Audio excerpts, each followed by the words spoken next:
Assalamualaikum warahmatullahi wabarakatuh. Kepada yang saya hormati, Ibu dosen Ekonomi Pertanian, Ibu Insinyur Asmayani, MSI. Nama saya Agnes Sambarwati dari Fakultas Pertanian jurusan Agroteknologi, kelas R02B, Universitas Nasional Jakarta. Dan juga ada teman saya. Warahmatullahi wabarakatuh. Perkenalkan, saya Sinta Frasanti dari Fakultas Pertanian, jurusan Agriteknologi, Universitas Nasional. Di sini saya mendapatkan tugas dari mata kuliah Ekonomi Pertanian, yaitu kebijakan pembangunan dan pengembangan di bidang agribisnis.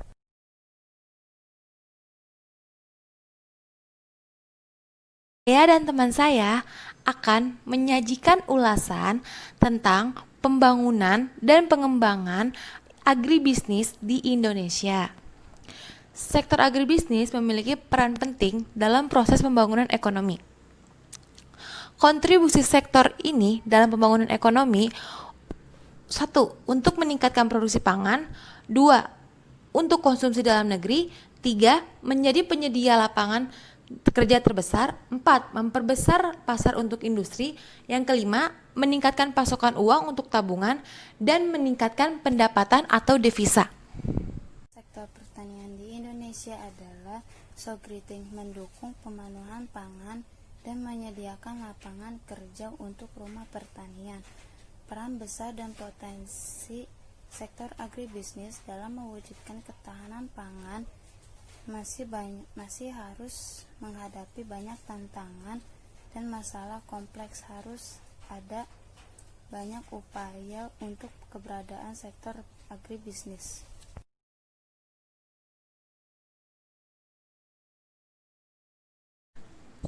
Sampai saat ini, peran sektor pertanian di Indonesia sangat besar dalam mendukung pemenuhan pangan dan menyediakan lapangan kerja bagi rumah tangga petani. Potensi sektor agribisnis yang demikian besar dalam mewujudkan ketahanan pangan di masa yang akan datang masih harus mengatasi berbagai tantangan dan kerumitan. Untuk itu, perlu dilakukan upaya-upaya untuk tetap eksis.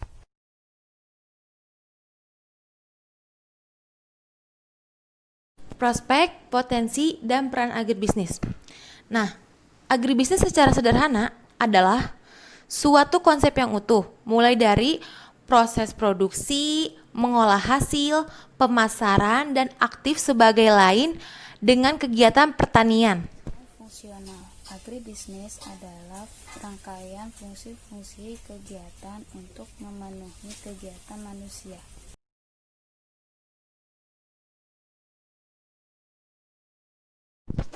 Pengertian agribisnis adalah kumpulan unit usaha atau dasar yang menjalankan fungsi-fungsi dari masing-masing subsistem. Agribisnis tidak hanya mencakup bisnis pertanian yang benar, tetapi juga skala kecil dan lemah, misalkan pertanian rakyat. Bentuk usaha dalam agribisnis yaitu terdiri dari PT, CV, Perum, koperasi, dan berbagai lainnya. Sifat usahanya adalah homogen atau heterogen, berteknologi tinggi atau tradisional, komersial atau subsistem, padat modal atau padat tenaga kerja.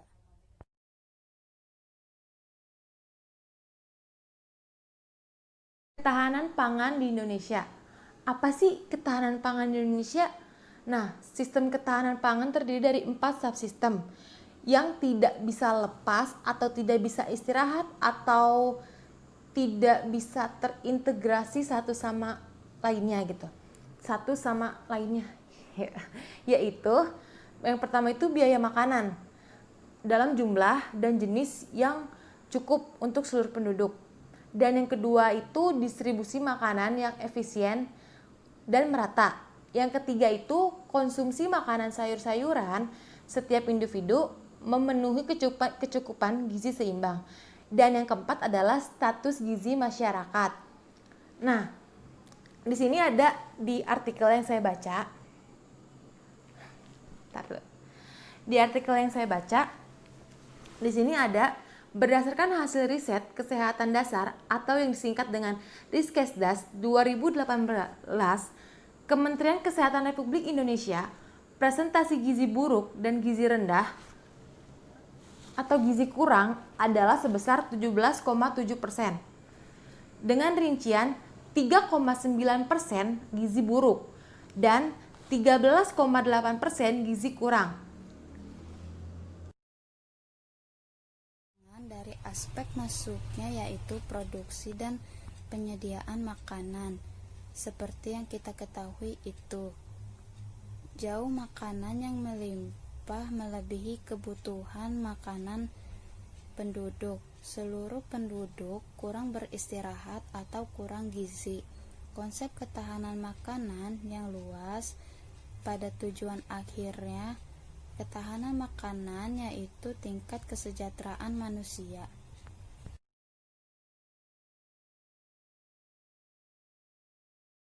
Upaya pengembangan agribisnis dalam mewujudkan ketahanan pangan. Tidak terlepas dari pengembangan kawasan pedesaan yang menempatkan pertanian sebagai penggerak utama perekonomian, seperti lahan, potensi tenaga kerja, dan dasar ekonomi lokal pedesaan yang menjadi faktor utama dalam pengembangan pertanian. Ini pembangunan pertanian tidak hanya bertumpu di desa, tetapi juga diperlukan integrasi dengan kawasan yang dukungan sarana juga prasarana. Struktur kemajuan wilayah merupakan sektor dasar yang membedakan suatu wilayah dengan wilayah lainnya.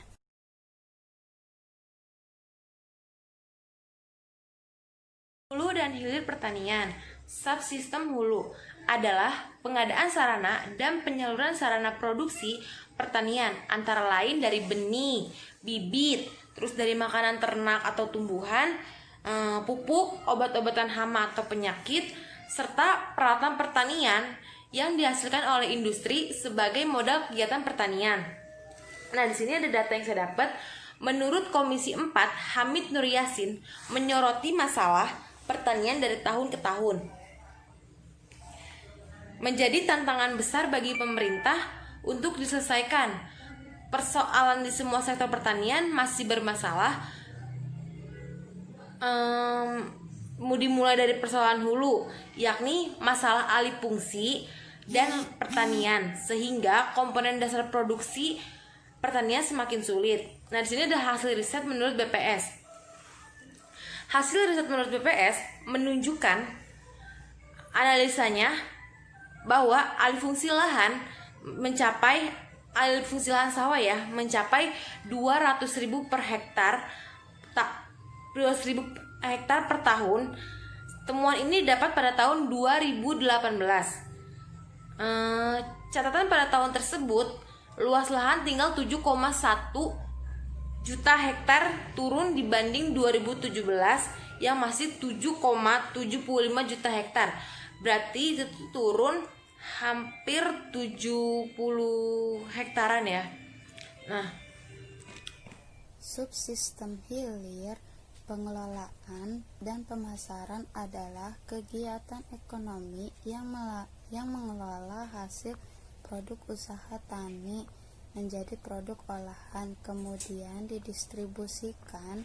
Sebagian produk usaha tani langsung didistribusikan ke konsumen dan sebagian lagi diolah terlebih dahulu kemudian didistribusikan ke konsumen.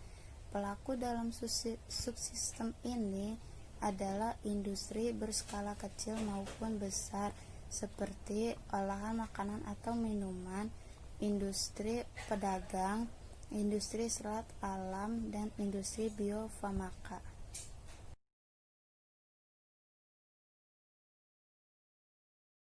Di masa pandemi COVID 2019 masih menjadi andalan perekonomian. Menurut BPS, Suharyanto, hanya ekspor pertanian yang masih tumbuh hingga April 2020 lalu. ekspor pertanian Indonesia masih tumbuh 12,66% dibandingkan ekspor April tahun lalu. Padahal hampir semua ekspor sektor lainnya anjlok. Selama periode Januari hingga April 2020, sektor pertanian terus tumbuh positif. Bahkan pada Februari lalu, ekspor produk pertanian Indonesia naik tinggi hingga 28,04% ketimbang ekspor tahun lalu.